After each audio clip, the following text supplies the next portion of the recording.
नमस्कार भाई साहब। अपन पिछली वीडियो में कुछ मोस्ट इंपोर्टेंट एमसीक्यूज वगैरह देखे थे, आगे और देख लेंगे। बेहतरीन बेहतरीन है, देख लो शांति से और स्पीड में भले ही देख लेना, लेकिन इनको जरूर याद कर लेना। पहला क्या है, मैन्युफैक्चरर्स टेलीफोन, कंप्यूटर, ये मोबाइल वगैरह, ये सारी की सारी चीज़ें जो हैं वो कौन सी इंडस्ट्री में बनती हैं? आईटी सेक्टर में बनती हैं, इंफॉर्मेशन टेक्नोलॉजी सेक्टर में ये पूरे मैन्युफैक्चर होते हैं। दूसरी बात क्या है, फ्रेडरिक सौरो भाई साहब अपन ने नाम सुना है, ठीक है ना। फ्रेडरिक सौरो भाई साहब का अपन ने नाम कहाँ सुना है? अपन ने सुना है chapter first nationalism in Europe history में।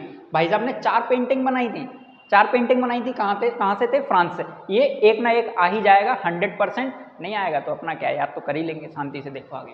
पहला। तीसरा, फर्स्ट वर्ल्ड वॉर कब शुरू हो रहा है? 1914 से शुरू हो रहा है। कहाँ तक जा रहा है? 1918 तक जा रहा है। 1914 से लेकर के 1918 तक रह रहा है, ठीक है ना। ये अपन फर्स्ट वर्ल्ड वॉर याद रख लेंगे। दूसरा वर्ल्ड वॉर कब होता है ये और याद रख लेंगे, 1939 से लेकर के 1945 तक। 1945 में अमेरिका ने जापान के ऊपर पटक दिए दो लोठा बम, ठीक है ना, उससे हो गया खेल। Major sector of economy, major sector of economy, economy में कितने सेक्टर हैं? 3 सेक्टर है। कल ही मैंने कहानी सुनाई थी चिंटू वाली, ठीक है ना, देख लेना वीडियो में, पिछली वाली में मिल जाएगी चिंटू वाली कहानी। तो 3 है, प्राइमरी, सेकेंडरी और टर्सरी, 3 सेक्टर, ठीक है। 7th, हु गैदर प्लेट्स, ये अपना वो फुलर और वाला चैप्टर है ना, तो फुलर्स जो मतलब सीट वगैरह लगाते थे वो आएंगे, ठीक है। फर्स्ट टेक्सटाइल मिल, कपड़ों की मिल पहली बंबई में कब लगी? 1854, 1854 में लगी। कब लगी? 1854, मुंबई, ठीक है। इन फेब 1922, 1922 में फरवरी में गांधी जी ने एक मूवमेंट विड्रॉ किया था, खत्म किया था। कौन सा था? NCM, non corporation movement. आगे बढ़ते हैं अपन। Most literate state in India, Bharat में सबसे ज्यादा पढ़े लिखे लोग कहाँ रहते हैं? केरला स्टोरी, केरला, नहीं गलत नहीं जाते अपन। The headquarter of European Union, headquarter European Union का कहां पर है? ब्रुसेल्स। ब्रुसेल्स किसकी राजधानी है? अपने को पता है, कल ही बताई थी मैंने, बेल्जियम, छोटा सा कंट्री, ठीक है ना। बेल्जियम, बेल्जियम में ही दो चीजें आती हैं जो कि फर्स्ट चैप्टर में है अपने क्या बोलते हैं यार, सिविक्स, हाँ सिविक्स में है, ठीक है। बेल्जियम में कौन कौन से हैं? एक तो डच बोलने वाले लोग हैं और एक फ्रेंच बोलने वाले लोग हैं, तो उसमें बलोन और फ्लेमिश रीजन अपन ध्यान रख लेंगे। दूसरा क्या है, 10th नंबर क्या है? Main mode of transport in India, India में सबसे ज्यादा फ्लेक्सिबल ट्रांसपोर्ट मोड कौन सा है? रोडवेज है। बहुत सारे लोग रोडवेज का यूज करते हैं, ठीक है ना। उसके बाद में मोस्ट इंपोर्टेंट चीज, वंदे मातरम एक अपना राष्ट्रगीत, ठीक है ना, नेशनल सॉन्ग, किसने लिखा? बंकिम चंद्र चट्टोपाध्याय ने लिखा। किसमें लिखा? आनंद मठ में लिखा। और आनंद मठ कब लिखा गया? ये अपने को बहुत कम जगह पर मिलेगा, बुक में भी नहीं है, लेकिन अपन याद रख लेंगे, 1882, 1882, 1882। अब मेरे को एक बात याद आ गई, इसके 3 साल बाद एक चीज हुई थी, ठीक है ना, उसको लिख देंगे। और मैं एक और चीज बता दूंगा कि मुंबई में हुई थी, एक पार्टी बनी थी, उस पार्टी का नाम बता देंगे अपन। कब? 1882 से 3 साल, 1885 एक पार्टी बनी है, उसका नाम बता देंगे। मुंबई में बनी थी, संस्कृत कॉलेज में बता देना, ठीक है। इशू करेंसी नोट्स, इंडिया में कौन का पूरे नोट इशू करता है, कौन बनाता है? RBI, reserve bank of India. Reserve bank of India कब बन रही है? 1935, 1 अप्रैल 1935 को ये बनी थी। पहले इसका नाम कुछ और था, कमेंट में बता देंगे क्या नाम था, मैंने बताया था। 13वां क्वेश्चन क्या आता है? Sundarban national park. Sundarban national park अपने को पता है वेस्ट बंगाल में, ठीक है ना, ये बिल्कुल आसान है। Dams are the temple of modern India. Modern India के जो टेम्पल हैं वो क्या है? डैम है। कौन ने बोला था? पंडित जी ने बोला था, जवाहरलाल नेहरू। इनके पिता का नाम मोतीलाल नेहरू, लड़का होता तो पता नहीं हीरालाल नेहरू हो जाता, क्या होता। दीनदयाल पोर्ट, दीनदयाल पोर्ट का नया नाम, मतलब दीनदयाल पोर्ट किसका नया नाम है? कांडला पोर्ट का। कांडला पोर्ट की कहानी मैंने पिछले वाले वीडियो में बताई थी मैंने, ठीक है ना, क्यों बनाया गया था, ठीक है। उसके बाद में 16th आता है, 16th headquarter of national commission for women, new Delhi. जितने भी हेडक्वार्टर है मोस्टली न्यू दिल्ली में, जो कि नेशनल लेवल के, सेंट्रल लेवल के। 17th क्वेश्चन आता है, which state has better position of human development. India में कौन से स्टेट में सबसे बेटर पोजीशन है? केरला में ही है, ठीक है ना। केरला में लोग वक्त पढ़े लिखे हैं। और इसमें ये है, main variety of coffee in India. India में कॉफी की मेन वेराइटी कौन सी है? अरेबिक है, ठीक है, अरेबिका है। जो कि ये ध्यान रख लेना, ये नहीं कि इंडियाना होगी, नहीं तो उसमें ऑप्शन आ जाए इंडियाना, तुम जॉन से याद करके लगाओ। 19th और 20th क्वेश्चन तुम लोग सॉल्व करोगे, कमेंट में लिख दोगे आंसर क्या क्या। India position in sugar production. India में शुगर प्रोडक्शन में कौन, मतलब इंडिया का वर्ल्ड में शुगर प्रोडक्शन में कौन से नंबर पे है। और on 13 April 1919 in famous incident कौन सा हुआ था, कहाँ हुआ था? फूलबाग मत चले जाना, आंसर नहीं बताऊंगा, कोई हिंट विंट भी नहीं दूंगा मैं, शांति से लिख देना, ठीक है। और कमेंट वगैरह तो कर ही देना चुपचाप ही, और लाइक शेयर कर देना, ठीक है। आगे बढ़ते हैं। बाकी आगे के क्वेश्चन कुछ ये हैं, ठीक है ना। और ये ऐसे वैसे क्वेश्चन नहीं है, ये बहुत इंपॉर्टेंट क्वेश्चन है। पूछो कौन से बताऊं? ये क्वेश्चंस हैं प्री बोर्ड के, गवर्नमेंट स्कूल्स के प्री बोर्ड के ये क्वेश्चंस हैं, जिनमें से कुछ क्वेश्चंस तो आप लोग बना लोगे, मैं अभी वीडियो क्लास में बताऊंगा।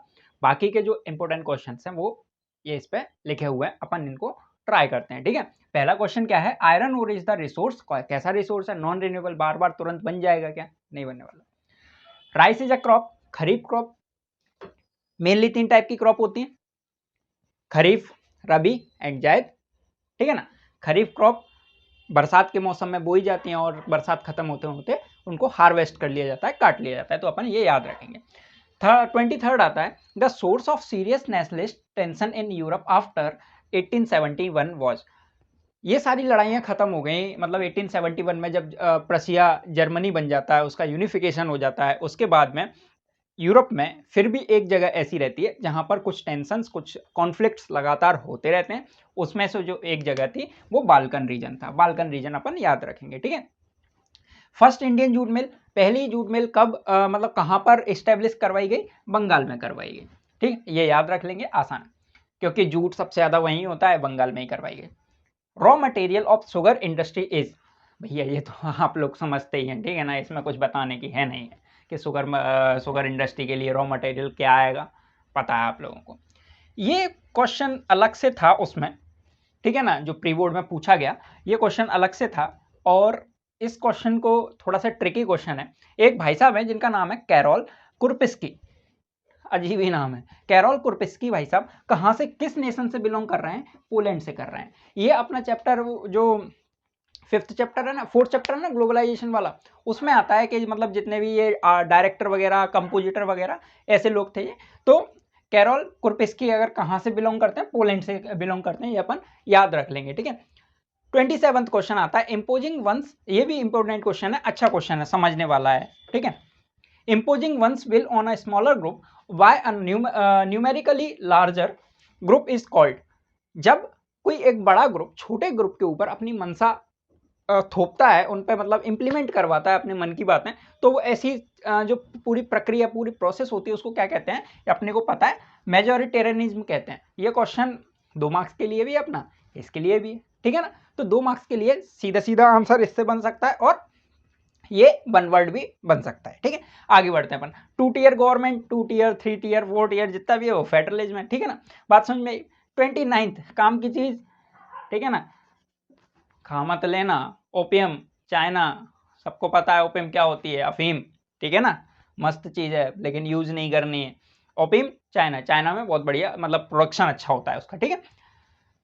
ये क्वेश्चन सबको पता है। Chauri Chaura incident took place 1922 फरवरी के महीने में, ठीक है ना। लोग बाग जा रहे थे मूवमेंट में पार्टिसिपेट करने, रात को पुलिस वालों ने रोक लिया। गोरखपुर के पास में चौरा चौरी है, वहां पर लोग वालों ने रोक लिया, और रोकने के बाद में उनको क्या किया गया? पुलिस वालों को अंदर बंद करके थाने में बाहर से आग लगा दी, 22 पुलिस वाले जला करके मार डाले। आगे बढ़े अपन, ठीक है। ये इसके कारण फिर बहुत ज़्यादा वॉयलेंट एक्टिविटी बढ़ गई थी। वॉयलेंट एक्टिविटी बढ़ जाने के कारण बहुत सारे पुलिस वाले लोग आम आदमियों को मारने लग गए थे। गांधी जी परेशान हो गए, तो उन्होंने जो नॉन कॉर्पोरेशन मूवमेंट है उसको कट डाउन कर दिया, ठीक है। आगे बढ़ते हैं अपन, कहाँ पहुंचे? यहां। Who act as intermediary between the depositor and borrower.